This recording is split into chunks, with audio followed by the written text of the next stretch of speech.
तत्सत सत्यराम महाराज दादू नमो नमो निरंजनम। नमस्कार गुरुदेवतः वंदनम सर्वसाधवा प्रणामं पारंगत। परब्रह्म परापरम सोमम देव निरंजनम निराकारं निर्मलं तस्य दादु वंदनम। गुरु ब्रह्मा गुरु विष्णु गुरु देवो महेश्वर गुरुदेव साक्षात परब्रह्म है तस्मै श्री गुरुवे नमः। ध्यान मूलम गुरु मूर्ति पूजा मूलम गुरु पदम मंत्र मूलम गुरु वाक्य मोक्ष मूलम गुरु कृपा। नाम लेत नो गर टल भजन करत भय जाए। जग जीवन जपा जप सभी विघ्न बिलाए। बोलो साधु श्री स्वामी दयाल महाराज की जय। निरंजन देव की जय। गुरुदेव की कृपा से सत्संग है। राज ऋषि महाराजा पृथु जी का जो है इतना ऐश्वर्य है, उनकी इतनी जो है सार भूमिका। लोग जब तक ये सूर्य चंद्रमा पृथ्वी आकाश रहेंगे तब तक उनका अनुसरण करके आप अपना जीवन को सार्थक बनाएंगे। जो भी सज्जन लोग हैं ऊपर से आए, ऊपर से महापुरुषों का चरित्रों को सुन करके उनकी चर्या उनके अनुसार अपना जीवन को जो है व्यतीत करते हैं, वही संसार से इस दुख में मुड़ के वापस नहीं आते।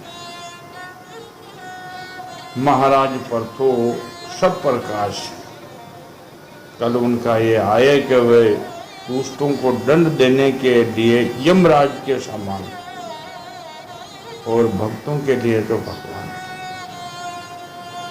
उन्होंने जब अपने पुत्र जवान हो गए, राजा ने कहा तपस्या तो और बाकी। इतने काम करते हुए भी हमारा जो है सज्जुक त्रेता द्वापर तक गृहस्थी जो है, जैसे ये शरीर उत्पन्न होता माता 5 वर्ष तक माता पिता उनको पालते। 6ठा वर्ष लागते ही उसको पाठशाला में गुरुजी के पास रखा। 6ठा वर्ष से गुरुजी के वहाँ वहीं तो रहना, वहीं विद्या अध्ययन करनी, सेवा करना। जो भी संसार में जो धर्म है, प्रथम धर्म कई है, शारीरिक और धर्मों का जो अनुसरण करना 20 साल व्यतीत कर। 5 वर्ष की बाल्यावस्था, 20 साल गुरुजी के पास रहे, 25 वर्ष हो जाता। अगर उनको वैराग्य हो जाता तो वैराग्य लिया नहीं जाता, हो जाता है वैराग्य। कोई जो है मोल थोड़ी मिले वहाँ जट लिया। वैराग्य जो हो जाते तो संन्यास ले लेते थे और संन्यास लेकर के जंगलों में चले जाते। संन्यास का भी 2 कारण होता। संन्यास देते तो गुरुजी पूछते आप अपना ही कल्याण करोगे, कर अधिकारियों को उपदेश भी दोगे। देखो परंपरा की बात। अब वो बोलते कि नहीं मैं तो मेरा ही कल्याण करूंगा, तो वस्त्र पहनने की कोई आवश्यकता नहीं है, जंगल में भेज देते। कंद मूल फल पान पत्ती जो भी कुछ मिले वो खाओ, तपस्या करो। शरीर की अवधि हुई, शरीर 5 तत्वों में विलीन हो जाता, और आत्मा परमात्मा में विलीन हो। और जो कोई कहते हैं कि नहीं, अधिकारियों को, जो अधिकारी होवे देश काल के अनुसार, वह देश काल के अनुसार अधिकारी न हो तो वो भी दुखदायी हो जाते। तो महाराज कहते हैं कि सो उपजन किस काम की, जो जन जन करे कलेश। हूँ तो वह उपदेश जो सा अच्छो ही है, अच्छो न कलेश पैदा हो गया तो कहीं फायदा हो। सो उपजन किस काम की, जो जन जन करे कलेश। साकी सुन समझे साध की, जो रसना रस। अधिकारियों जिज्ञासा होवे, उनमें भी देश का, जैसे शरीरों में मनुष्य है, स्त्री का शरीर और नर शरीर। नर शरीर को नारायण के बताया है और स्त्री में ज्योति परमात्मा की है, लेकिन माया उनसे तो क्लेश होती है। संत परवर दादू दयाल जी ब्रह्म रूप थे, लेकिन आमेर नगर में आमेर नगर का राजा की पुरोहित की लड़की को उपदेश दे दिए। उनसे महाराज ने आंबेर छोड़ दिया, उनका कारण। तो नर को उपदेश देना, नारायण बना देना, इसलिए बहुत कठिन। रामायण में लिखा है कि जो किरातों की लड़की शिवरी भिलनी, वह पूर्व जन्म का मैंने ब्राह्मणी थी, बहुत ही पतिव्रता तपस्वीवान। उन्होंने भगवान से अरदास करी है, प्रभु यो जीव जो है नारी शरीर पाने का इनका जो है कर्म है, हम कर्म छुटा देंगे, लेकिन असी जगह वो कर्म भुगताओ कि कोई मनुष्य नारती गिरना करे। भगवान ने उनकी बात सुनी, ब्राह्मणी का शरीर छुटा दिया और दंडक वन में किरातों के जन्म दे दिया। गिरनी हो गई, शरीर से काली, बिल्कुल कड़ रूपी। लेकिन भगत बीज पलटे नहीं हुआ, तो उनके जो है पहली भगत थी, उन्होंने भगवान से ही मांगा कि मेरा ऐसा नारी शरीर का कर्म भुगताओ कि मेरा शरीर को देखकर लोग गिरना कर। फिर भी उन्होंने जो है उस निषाद ने ब्याह करना चाहा, तो निशाचर जाती है, कई जानवर बकरा भैंसा लाए हुआ। बोली शिवरी ये कहीं ले पिताजी, ये तो तेरा ब्याह कह रहा हूँ, और इनकी क्या हत्या छड़ाओगी जो का दूजी थे कोई देकर ही कोई जब घृणा करे। इसलिए ये जो है पास मन में सोचो, ये पाप आगे फिर अपना निमित्त को पाप कहाँ छूटेंगे। रात को आधी रात से ही निकल गई और छपती छपती दंडक वन में जहाँ मतंग ऋषि को आश्रम हो, उनके सहारों ले लिया दूर से। बड़ी मार्मिक बात है, पुरानी बातें, पुरानी पंगतियां तो बिल्कुल अस्त होती जा रही है। मतंग ऋषि का आश्रम को सहारों लेके और रात को दिन में सूखी सूखी लकड़ियां तोड़ गट्ठर बांध देते, अपने मेवाड़ में कहते भारो बांध देते, और सब संत सो जाते, ऋषि वो जाकर के धुना कर। एक दिन 2 दिन हुआ, मतंग ऋषि का तथा और भी आश्रमों पर जहाँ पहले आश्रम चलते थे, तो कोई साधु धुना की सेवा करे, लकड़ी लाए, कोई झाड़ू बुहारू की सेवा करे, कोई जल सेवा करे, कोई भंडार की सेवा करे, अलग अलग सेवा बांटी।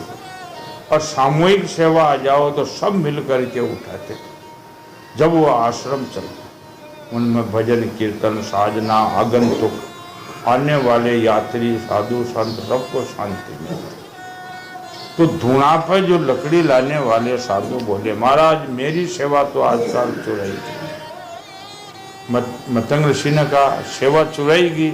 हाँ महाराज, कल भी था लकड़ी तैयार मिली धुने, आज भी तैयार मिली, रात में कोई चोर सेवक है और मेरी तो सेवा छोड़ देगी। आज कली काल में वैसे भक्त संत नहीं है। वो देखो अच्छी बल्ला उतरी जी अच्छी, अरे सेवा से तो वंचित रह गया ना। ये भाव नहीं है तो बोलो जन्म मरण से कैसे मुक्त हो। मतंग ऋषि ने कहा कि कोई चोर सेवक है, वारी वारी जागो, वारी वारी को मतलब एक एक घंटों जागते रहो। मालूम पड़ गया एक नंगर आकर छाना छाना खून आवे रात में, ये गठर खून लावट नहीं। उनके वारी की दूसर वो बैठ जाओ नंगर आकर गुप्त रूप से। आधी रात मेरी शिवली आई, धूना पर गठर उतारते ही जो है अरे चोर चोर पकड़ी गई। एकदम जो है जगेरो हो गयो, ऋषि संत सब जागे, घबरा गई। अनाथ थी, कोई धनी नहीं था। मतंग ऋषि ने दिया आगे, अरे ये जो है सेवा करती है। उनका घबरा मत है कौन, उन्होंने परिचय दिया। तो रात को सेवा कि वहां धन की तो मेरे को घुसने ही नहीं देते, अंदर आश्रम में नहीं घुसने दो। और मेरी सेवा यही है, मैं ये लकड़ी लाके और मैं आपके चरणों में हूं, मेरा कोई। मतंग ऋषि ने दिया और उनकी जिज्ञासा, उनका निर्मल मन देख करके राम मंत्र दे दिया। काय कुटिया बना लो आश्रम के सहारे भजन। शिवरी प्रकार से जो है मतंग ऋषि की शिष्य कहलाई। लेकिन और ऋषियों ने पत्तो पड़ियो, अरे ये तो एक रात ने कोई उपदेश दे दिया। ऋषियों ने उनको मतंग ऋषि को जो है पंगत से अलग, देखो कितनों जो है आनी। लेकिन मतंग ऋषि ने कहा मैं आत्मा जान के उपदेश दिया, जिज्ञासु है, निर्मल मन है, फिर भी आप लोग ऐसे करते हो तो कोई बात। आप उनको भी सहन करे है, आप मत बोलो, मैं न बोला, कोई बात नहीं। लेकिन बाधो हुई जो कोई आज के पूछते नहीं, कई प्रकार का जो है उनको गरिमा खुद में नहीं, और जो है कई जगह सुनते हैं, जगह जगह बाधा में पड़े। ये देश काल जानते नहीं, गरिमा जानते नहीं, खुद का पता है नहीं। तो ये हर प्रकार को सत्संग में चौधारा को ज्ञान मिला है कि इसे नहीं करना चाहिए। अन्य हितकारियों को उपदेश देना, देश काल न दे करके जो मान बढ़ाई के लिए कह देना दुखदायी होती। फिर महाराज की साक्षी सो पूजन किस काम की, जो जन जन करे कलेश। मुँह तो हाँची क्यों, हाँची क्यों, कलेश तो हो जाए। ये किस लिए हुआ, नहीं तो देश काल समझा, न गरिमा समझा, न खुद में जो है इतना फोक्स है, तो फिर क्लेश हो गई। इसलिए जो पहले का जमानों में बात इस पर चली कि जब दो प्रकार के संन्यास होते कि मैं मेरे ही कल्याण करूंगा, जंगल में भेज देते, बस्तर की कोई जरूरत नहीं, अब दूत भेजना। और कहते हैं अधिकारियों को जिनकी जिज्ञासा है और उनका जो है देश काल के अनुसार उपदेश मांगेंगे तो दूंगा।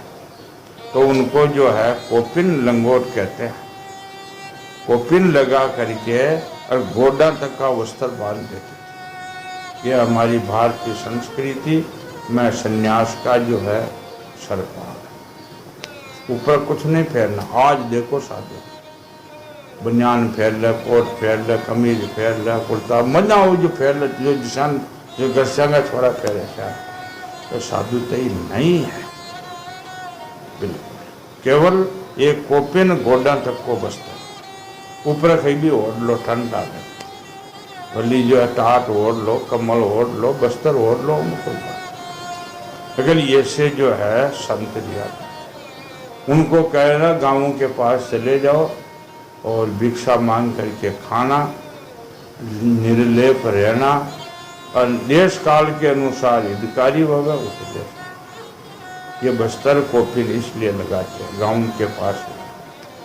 ये हमारा जो परंपरा का नियम था, लेकिन कलयुग ने सारे धर्मों को हड़प दिया।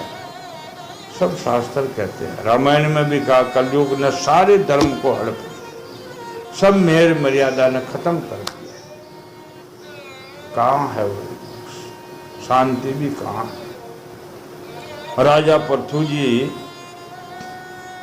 अब जो है अपने पुत्रों को राज दे करके आप अपनी भार्या अर्ची के साथ मैंने जंगल में चले गए। कंद मूल फल खाना, वहाँ कहाँ बोले। लेकिन जो महारानी अर्ची जो है महलों में रहने वाली, धूल में कभी उसने पैर नहीं रखा होगा। जो जंगलों का मैंने अपने पति के साथ कांटों में, पत्थरों में, सर्दी में, गर्मी में, बरसात में उनके साथ बिताई। और वन फल खाना, वन फल न मिले तो पत्ती खा करके और पति की सेवा करनी। और अंत में वे जो है महाराजा अपने लोग को चले गए, पंचभौतिक शरीर को छोड़ दिया। उनके साथ में वह भी जो है विलीन हो। यह हमारा जो है परंपरा का मनुष्य जन्म सफल का।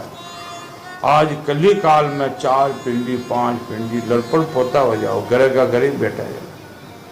ये ऐसे पहले नहीं रहते। जंगलों में जा करके आदि देव परमात्मा का भजन करते हैं। राजा हो चाहे रंग, गृहस्थी हो, कोई भी हो। तो पृथु जी ने भी ऐसे नहीं। आगे जब उनके वंश चले, जिसमें जो धर्मात्मा राजा हुए हैं उनका विस्तार से भागवत राजाओं की वंशावली है। उनमें जो धर्मात्मा राजा हुए उनका विस्तार से, भगत हुए उनका विस्तार से, बाकी नाम निकल गए। उनके वंश में एक प्राचीन नाम का जो राजा हुआ, जो प्राचीन बरही का वह धर्मात्मा हुए, लेकिन उनका जो है मन कर्म कांडे में लग गया। कर्म कांडे साधना अलग होती है, अध्यात्म और तत्व ज्ञान अलग होता है। अध्यात्म और तत्व ज्ञान इसी समय, इसी शरीर से मुक्ति दिलाने वाला है। कर्म कांडे तो बहुत लंबा हो जाता है। कर्म कांडे में से काम का है। राजा का जो है चित्त कर्म कांडे में बहुत रम गया। उन्होंने अध्यात्म विद्या विशाल दी। परम कृपालु नारद जी को याद किया है कि मेरा जो है ये मन कर्म कांडे में कैसे फसल गया। नारद जी ने याद किया, नारद जी आ गए। नारद जी ने उपदेश दिया। उन्होंने कहा कि राजन, इन कर्म के द्वारा तुम अपना कौन सा कल्याण करना चाहते हो? दुख के है आतीयतिक नाश और परमानंद की प्राप्ति का नाम कल्याण है। कल्याण किसका नाम है? दुख कभी ना, कोई न करना। जन्म मरण का सबसे असाध्य दुख है ये, न हो जन्म मरण न हो। कल्याण करना कौन सा? जो दुख की निवृत्ति, दुख का नाश और परमानंद की प्राप्ति, सदा एक रस नैना, उसको कहते परमानंद। ये तो कर्मों से नहीं मिलता, ये कर्मों से नहीं मिलता। नारद जी का कर्मों से नहीं मिलता। आप रोज उठ करके मोकड़ा कर्म कांडे करवाओ, करो नहीं, ये मोक्ष नहीं मिलता। अध्यात्म ज्ञान के बगैर मोक्ष मिलती नहीं। राजा ने कहा, महाभाग नारद जी, मेरी बुद्धि कर्म में फंसी हुई है, इसलिए मुझे परम कल्याण का कोई पता नहीं है। पता भी वो भी भूल गयो कि कल्याण कैसे होता। आप मुझे विशुद्ध ज्ञान का उपदेश दीजिए जिससे मैं इस कर्म बंधन से छूट जाऊं। ये राजा प्राचीन ने जो है नारद जी को कहा, जो पुरुष कपट धर्म में गृहस्थी आश्रम में रहता हुआ पुत्र, स्त्री और धन को ही परम पुरुषार्थ मानता है, वह अज्ञान व संसार में ही भटकता हुआ रहने के कारण उन परम कल्याण को प्राप्त कभी भी नहीं होता। बहुत से लोग कहते हैं गृहस्थाश्रम बड़ा है, हम कमा के देते हैं, कमा के खाते हैं, और गृहस्थाश्रम बनने तो कोई तिरुपन है, वो कोई प्रमाण पूछो, कोई प्रमाण है क्या? प्रमाण तो बताओ। अरे भक्ति में, त्याग में गृहस्थाश्रम और इनमें साधुताई का कोई मतलब ही नहीं, केवल ये अंदर की वासना ही तो खत्म करनी। और जिन्होंने अंदर की वासना खत्म करी है वह घर में ही बंद हो रहते। लेकिन लोग है इधर भी कहते हैं गृहस्थाश्रम बड़ा है, इधर त्यागी कहते हैं नहीं नहीं त्याग के बगैर कल्याण नहीं होगा। दो ही झूठ। ये तो बिल्कुल ऐसा ज्ञान है कि ये ज्ञान को तो कहना बनता ही नहीं। क्यों न तो एक बात एक तरफ को ठोकर बात की, न तो अहंकार है बहुत मार्ग। महाराज ने कहा एक कहूं तो दो ही है, दो ही कहूं तो ये, यूं दादू हैरान है जो का तो कहना बनता ही नहीं। नारद जी ने कहा देखो देखो राजन, तुमने ये जो निर्दय हजारों पशुओं की बलि दी है, कर्म कांड्य में यज्ञ करना, पशुओं की बलि देना, नाना प्रकार के कर्म कांड्य, ये सकामता से जो है धारण करना, बहुत दिया। उन्हें आकाश में देखो, नारद जी ने कहा देखो उन सबको, वे सब तुम्हारे द्वारा प्राप्त पीड़ाओं को याद करते हुए बदला लेने के लिए तुम्हारी बात देख रहे हैं कि कब मरे, कब यो मरे, हम इनका बदला दे। नरक क्या है आगे सुनो बात मेरी। जिनको जानवर मारे दुख दिए वह सब उनको जो है परलोक में पीड़ा देने वाले का नाम ही नरक है। जब तुम मर करके परलोक में जाओगे तब ये अत्यंत क्रोध से भरकर तुम्हें अपने लोहे के सिंगों से तुमको छेद करेंगे। अच्छा, इस विषय में मैं तुझे एक प्राचीन हथियार सुनाता। वह किसका है? राजा पुरजन का चरित्र है। नारद जी महाराज कहते हैं एक राजा कर्म कांड से मुक्त हो जा, अध्यात्म ज्ञान का शरणा। और मैं इस पर एक राजा का आख्यान सुनाता। वह राजा कौन थे? पुरजन राजा का चरित्र उसे तुमने सावधान होकर सुना। राजन, पूर्व काल में पुरजन नाम का एक बड़ा यशवंती राजा था।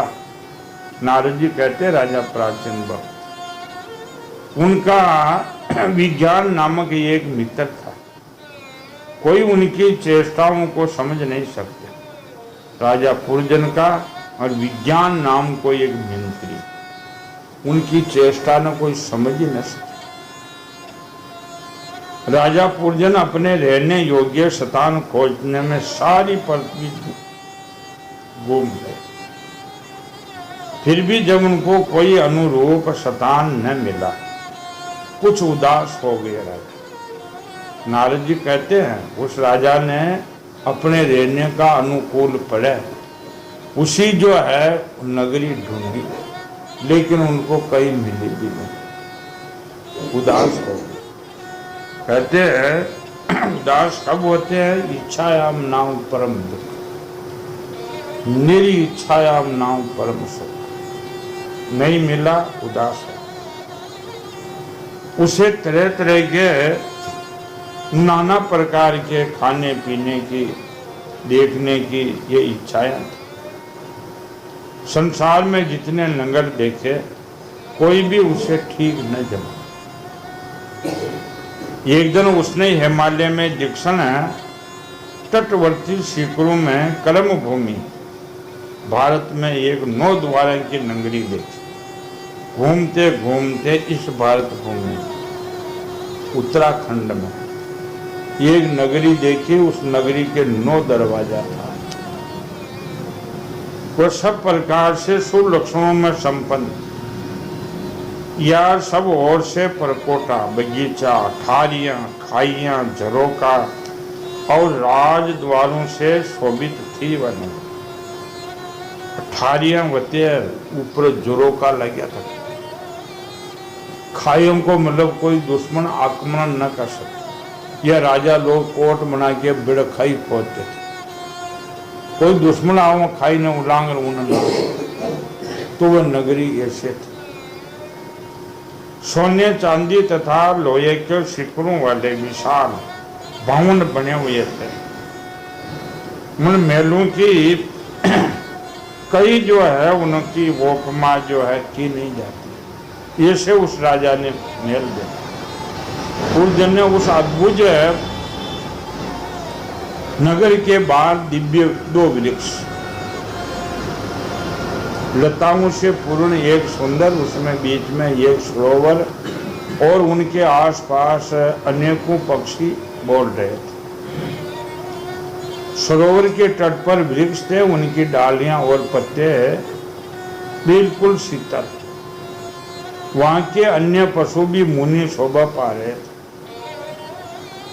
उस अहिंसा व्रतों का पालन करने वाले थे, इसलिए उनके किसी को कोई कष्ट नहीं होता। अहिंसा व्रत जो सब लोग धारण कर ले तो कोई किसी को कष्ट होता ही नहीं।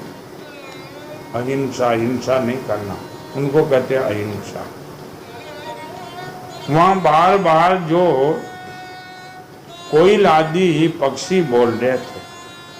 मार्ग में चलने वाले बटोरिया ऐसा भ्रम होता मानो वह बगीचा विश्राम करने के लिए बुला रहे हैं। असी नगरी उनके बाद दरवाजा के बाद में ऐसा बगीचा, कोई राहगीर निकला, उनको इच्छा हुआ कि इस जगह पर जो है विश्राम करना। राजा पुरजन ने उस अद्भुत वन में घूमते घूमते एक सौंदर्य आती देखी। राजा उस बगीचे में चले गए और उसमें देखा तो एक सौंदर्य यानी स्त्री देखी। अकस्मात उधर चली आई। उनके साथ 10 सेवक थे, जिनके प्रत्येक 100 नारियां उनकी जो है नारियां का पति था। एक 5 फन वाला सांप था उनके साथ। उनका द्वारपाल था, वो सरब चौतरफ जो है उनके द्वारपाल थे। कोई भी आदमी को वहाँ जो है वहाँ सौंदर्य के ऊपर आक्रमण नहीं करने देते। 5 सिर वाले सरब, एक 5 फन वाला सांप उनका द्वारपाल था। सब ओर से वह रक्षा करता था। वह सुंदरी भोली भाली किशोरी ब्याह के लिए श्रेष्ठ पुरुष को खोज रही थी। उनका जो है वह देख रही थी कि हमारा जैसा कोई मुझे मिला, मेरा जैसा मिले तो मैं भी जो है विश्राम करूं। प्रेम से भटकती भौं के इधर उधर चलती हुई राजा पुरजन ने देखा कि ये भी कोई है। तुम साक्षात कोई देवी हो? राजा ने उसको पूछा। तुम क्या उम्मा हो? भगवान शंकर की पत्नी हो क्या? अरे तुम क्या ब्राह्मणी तो न हो ब्रह्मा जी की?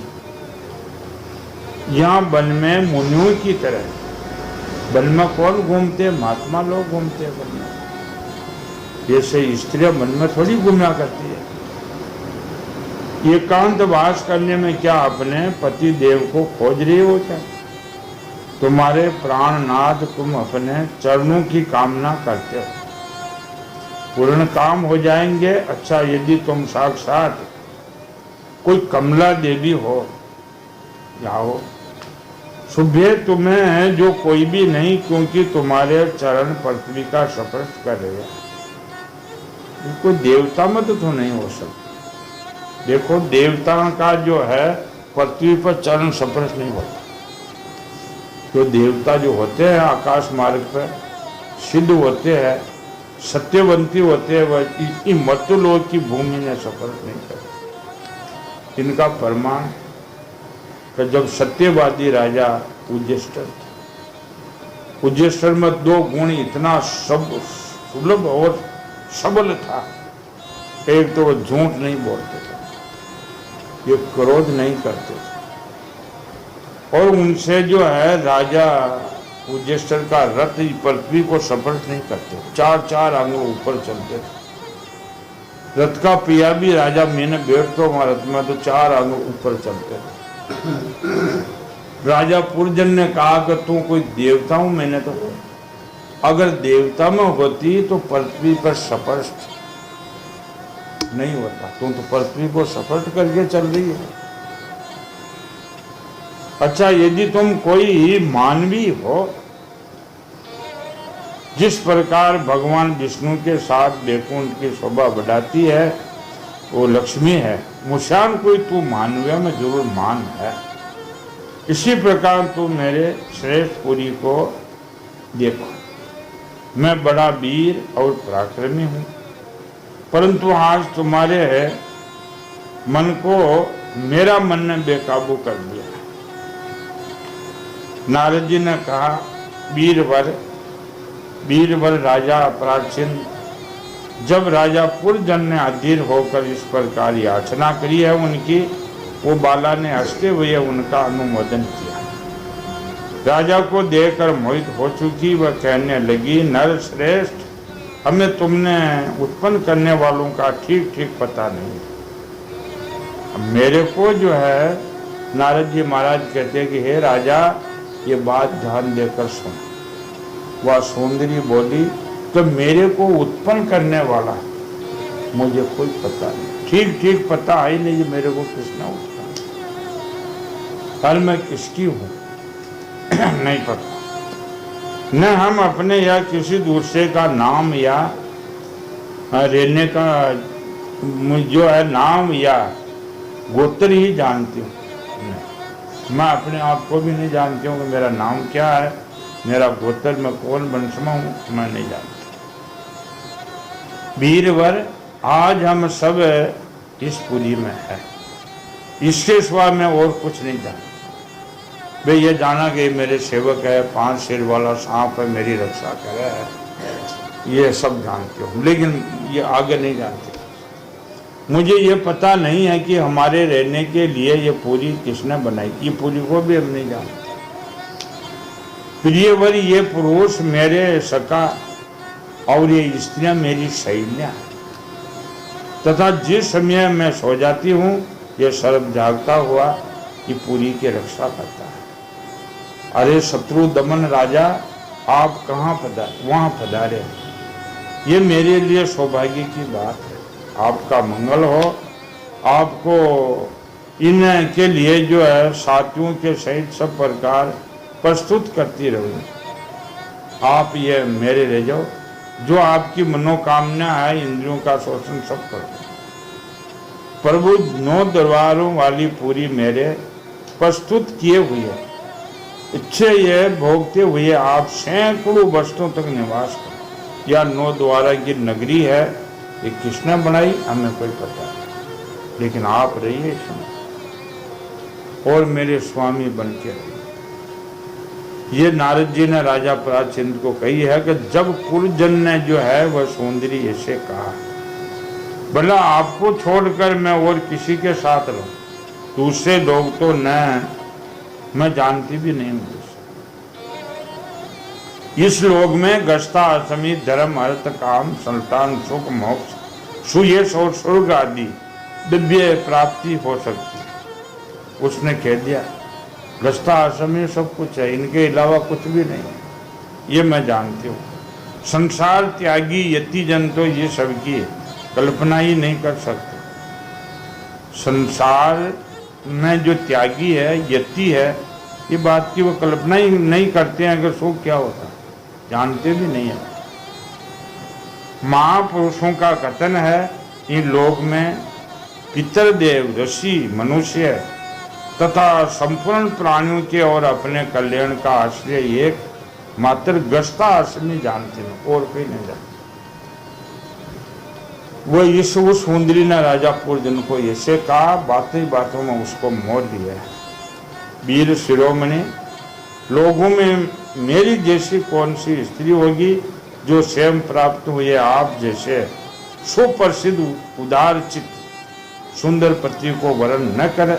नहीं महाराज, मैं तो आपको ही वरण करूंगा, पर मैं आपके अलावा सपने में नहीं चाहती किसी। नारद जी महाराज कहते, राजन, उन स्त्री पुरुषों ने इस प्रकार एक दूसरे की बात का समर्थन किया है और 100 वर्षों तक वहाँ पुरी में रहने का संकल्प कर दिया कि ये पुरी में हम 100 वर्ष तक रहेंगे और यहीं आनंद लेंगे और कोई धर्म नहीं है इनके अलावा। गायन लोग शब्द से जहां तहां राजा पूजन की कीर्ति गा रहे हैं, और ऐसी माया फैली जो गायन लोग है राजा पूजन की सुयश कीर्ति गाते। बहुत थे गाने बजाने वाले, राजाओं का ठाट देखा नहीं किसी। शास्त्रों में भी देखो, कुछ कुछ झलक पहली बार ने भी देखी। राजा दशरथ को भी 4 बजे गायक लोग नरसिंगा, नाना प्रकार के बाजा, सन्नाया, नंगारा बजाते थे और उनका ब्रजावली माच करके उठो नर उठो उठो, ये राजा लोगों का गायन थे। रावण के गाजा बजाबा वाला जो गाने वाले कहते हैं उनके 22 लाख आदमी थे, वो गाजा बाजा ही करता था, लेकिन वह सब दूर में मिल गए। तो गायन लोग राजा पूर्जन की जो है वह अच्छे अच्छे स्वर से उनको गाना। ये सब ऋतु आती, अनेकों स्त्रियां 7 स्वर में घुस करके स्नान करती। उस नगर में 9 दरवाजा था, उनमें 7 नगरी के ऊपर 2 नीचे। उस नगर का कोई भी राजा होता, उसके पृथक पृथक देशों में जाने के लिए दरवाजा बना हुआ। राजन उनमें 5 पूर्व 1 दक्षिण 1 उत्तर 2 पश्चिम की ओर दरवाजा थे उस नगरी के। उनमें नामों का वर्ण करता हूँ। पूर्व की ओर है खजोता और वाई मूर्खी नाम के 2 द्वार एक ही जगह बनाए गए थे। उनमें होकर राजा पूजन अपने मित्र धूमान के साथ विद्यातीत नाम देश को जाया कर। 2 दरवाजा में राजा निकल करके जो है सुगंध लेते थे। इसी प्रकार उनके वो नलिनी नालिनी नाम के 2 द्वार एक ही जगह बनाए गए। उनमें होकर वह अवधूत के साथ सौर नाम देश में जाता था। पूर्व दिशा की ओर मुख्य नाम 2-5 द्वार था। उनमें होकर राजा विपन्न के साथ कर्मस्य मऊदन और आपन नामों के देशों को जाते थे। पुरी के दक्षिण की ओर पितृहु नाम का दरवाजा था। उनमें होकर राजा पूजन द्रुत घर के साथ दक्षिण मातर देशों को जाता था। उत्तर की ओर देवहू नाम का द्वार था। उनमें श्रुत धर से ही 7 वह उत्तराय पांचाल देशों को जाते थे। पश्चिम दशा में आसुरी नामक द्वार वो कर है द्रुत के साथ ग्राम देशों को जाते थे राजा। ये सारी नगरी का जो है ये 9 दरवाजा बता दी और राजा पूर्जन उसमें निकल करके शोर करते थे। जब कई अपने प्रधान सेवक विच्युति के साथ अंतपुर में जाता, स्त्री पुत्रों के कारण उन्हें मोह प्रसन्नता हर आदि विकारों का अनुभव होता। राजा मेला में जाता, दास दासियां वहाँ में उन्हें जो है पुत्र पुत्रियां कोई प्रकार का जो है हर्ष और शोक दोनों होता। उनका चित्त तरह तरह के कर्मों में फंसा हुआ है। काम परवश होने के कारण मुंड ठगा गया राजा। वहाँ नगरी में पूर्जन रह करके और इतनो ठगायो का जिसान कोई भोले भाले आदमी के पास सब कुछ भंडार हो और उनको जो है ठग मिल जाए तो वो ठग वाने मार कूट भी न करे, धीरे धीरे धीरे बातों में सारा माल ठग लेते। ऐसे वह राजा पूजन ठगाया गया। उनकी रानी जो जो काम करती वह उन्हीं को करने लगता है। वह जब मदपान करती है तो राजा भी मदपान करते हैं। उत्तम होता है तब वह भोजन करती है तो राजा भी उनके साथ भोजन करते हैं। जो वह सोती है तो आप भी सो जाते हैं, जो चलती है तो आप भी चलते हैं, वह हंसती है तो आप भी हंसते हैं। राजा तो उनके जो अधीन हो गए, बिल्कुल जैसे नट बंदर को नचाते हैं वैसे राजा उनके अधीन हो गए। वह दौड़ती आप भी दौड़ते हैं, वह सूंघती आप भी सूंघते हैं। नारद जी कहते राजन, एक दिन राजा पुरजन अपना विशाल धनुष सोने का कवच और तरकस बांध धारण करके और 11वें सेनापतियों के साथ वे 5 घोड़े शीघ्रगामी रथ में बैठ करके पंचप्रस्थ नाम के वन में गया। वहां रण में 2 हो ईशा दंड, 2 पहिए, 1 धुरी, 3 ध्वजाएं, 5 डोरियां, 1 लगाम, 1 सारथी, 1 बैठने का शतान, 2 जुए, 5 आयुध और 7 आवरण थे। वह 5 प्रकार के चलाने में चलता। उसका साज बाज सब सुनहरा था। यद्यपि राजा के लिए अपनी प्रिया को क्षण भर भी नहीं छोड़, किंतु उन दिन उसे शिकार का ऐसा शौक था कि उनकी वह परवाह न करके अपने वहाँ धनुष बाण लेकर वहाँ रथ पर बैठ करके जंगल में चला गया। उस समय आसुरी बढ़ जाने में उनका चित्त बड़ा कठोर और दिया शून्य हो गया। दिया जो है किसके नहीं रहती है? महाराज ने कहा, मां सारी जे नरा ते नरसिंह सिंह। उनके दिया नहीं होती है, मानवता भी खत्म हो जाती है। तो राजा के दिया नहीं रही, हृदय कठोर हो गया। इसे अपने तीखे बाणों से बहुत से निर्दोषी जंगली जानवरों को बध करके ले आए। और वह जो आय शक्ति हो राजा केवल शास्त्र दर्शन कर्मों के लिए वन में जाकर आवश्यकता अनुसार अनिष्ट पशुओं का वध करे, बेरत पशु हिंसा न करे। शास्त्र इस प्रकार का उच्छल प्रकृति के निरंतर करता है। राजन, जो विद्वान इस प्रकार शास्त्र नियमों कर्मों का आचरण करता है वह उस कर्मानुसार प्राप्त हुए ज्ञान के कारणभूत कर्मों के लिप्त नहीं होता। नहीं मनमान्या कर्म कर सकते, शास्त्र के अनुसार चालो, मनमान्या कर्म नहीं हो सकता। महाराज ने कहा, मन के मत्ते सब कोई खेले, सारे लोग अपना मन के मत्ते खेलते हैं। गुरुमुख बिरला कोई, दादू मन की माने नहीं, सदगुरु का शिष्य, सदगुरु का शिष्य कोई बिरला, कोई कठे कि वो मन को छोड़ना, बाकी मन का ख्याल में चलता है। बहुत खाने की धार है ये। आप ये ख्याल सुन रहे हो, इनका आप थोड़ी थोड़ी बातें ने याद करोगे। राजा पूर्जन की क्या दशा हुई है, पूर्जन कैसे फंस गया है। अब वो फैली तो स्त्री के काबू में आ गए, हिंसा के काबू में आ गए। हिंसा वर्ती में चल रहा उन्होंने, हिंसा वर्ती में आ गए।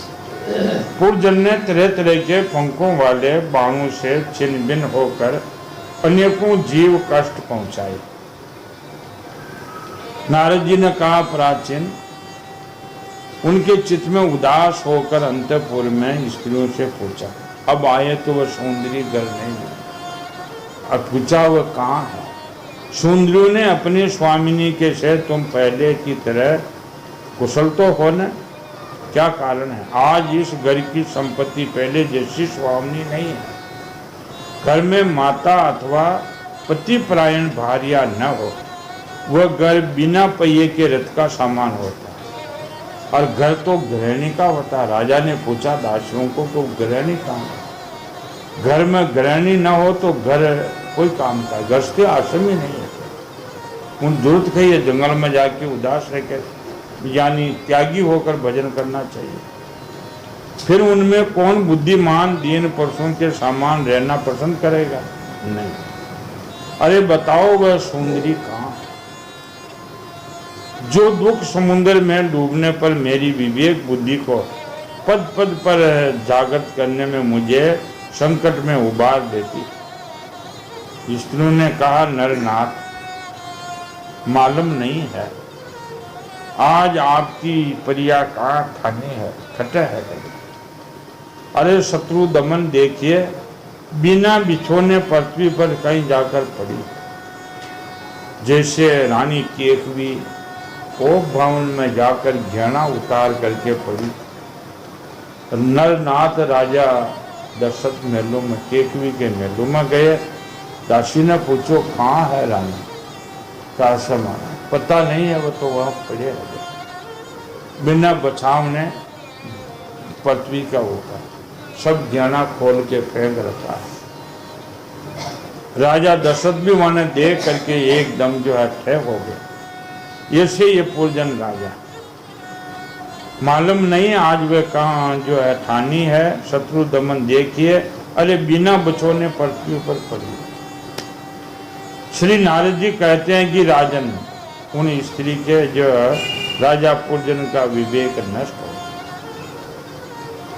वहाँ स्त्री के संग क्या होता है कि मनुष्य की बल बुद्धि और सारा सत्कर्म नष्ट हो जाता। नारद जी ने कहा उनके संग में राजा पूर्जन का सारे शुभ कर्म नष्ट हो गए। इसलिए अपनी रानी को पृथ्वी पर अस्त व्यस्त अवस्था में पड़ी देख करके अत्यंत व्याकुल हो गया रहा। उसने दुखित हृदय उसे मधुर वचनों के द्वारा बहुत कुछ समझाया। अपनी प्रेम से अंदर अपने प्रति परम रूप का कोई भी चित्त नहीं दिखाई दिया। मनाने में बहुत कुशल था, लेकिन पूर्वजन उसे धीरे धीरे मनाना प्रारंभ किया। पहले उनके जो है कहा, तेरे हुआ क्या, किस बात की चाह है, ये बताओ। राजा पूर्वजन बिल्कुल अधीर हो गया। पूर्वजन ने कहा, सुंदरी सेवक निश्चय ही बड़े अभागे हैं, जिससे अपराध करने पर स्वामी अपने अपना समझ शिक्षा के लिए उचित दंड नहीं देते। सेवकों को दिया हुआ स्वामी का दंड तो उस पर बड़ा अनुग्रही होता है। जो मूर्ख है उसको क्रोध के कारण अपने हितकारी स्वामी के किए हुए उन उपकार का पता नहीं चलता। बताओ सुंदरी, किस सेवक ने तुमको जो है रुसाई है, और मैं उनको दंड दूंगा। दंड नहीं दूंगा तो फिर आगे जो है और भी कई प्रकार के अनर्थ करेंगे। मैं उनको जो है दंड दूंगा। मैंने आज तक तुम्हारा सुख कभी तिलहीन उदास मुरझाए हुए क्रोध के कारण डरावना कांतिकहीन संन्यास शून्य मैंने देखा ही नहीं।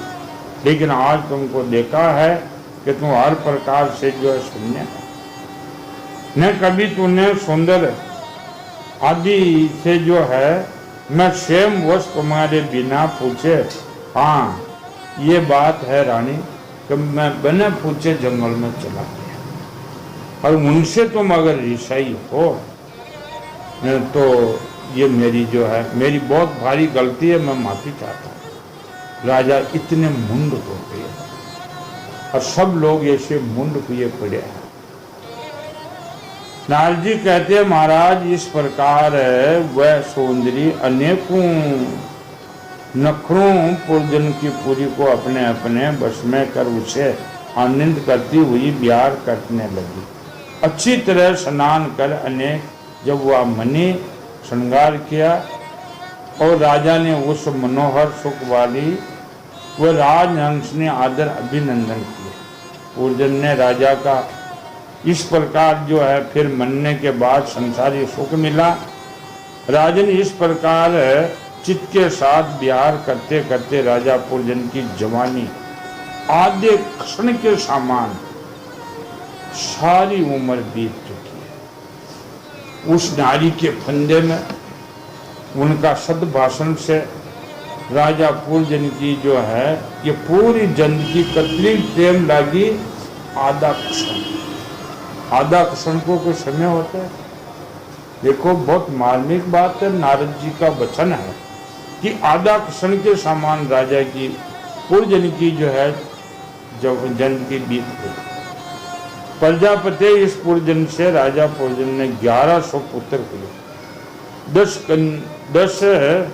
10 कन्या हुई। सभी माता पिता सुयश बेलाने वाली सुशीला उदार थी, जिनमें उन सम्राट की लंबी आयु का आधा भाग निकल गया। फिर पांचाल राज पूर्जन ने पितर वंश की वृद्धि करने वाले पुत्रों का बंधुओं का साथ, कन्याओं का योग बरों के साथ ओ राजा ने बड़ा गृहस्थ आश्रम फैलाया, जो लड़कियां ने देख देख करके जो है बर देख देख करके ब्याह किए, पुत्रों का भी ब्याह किए।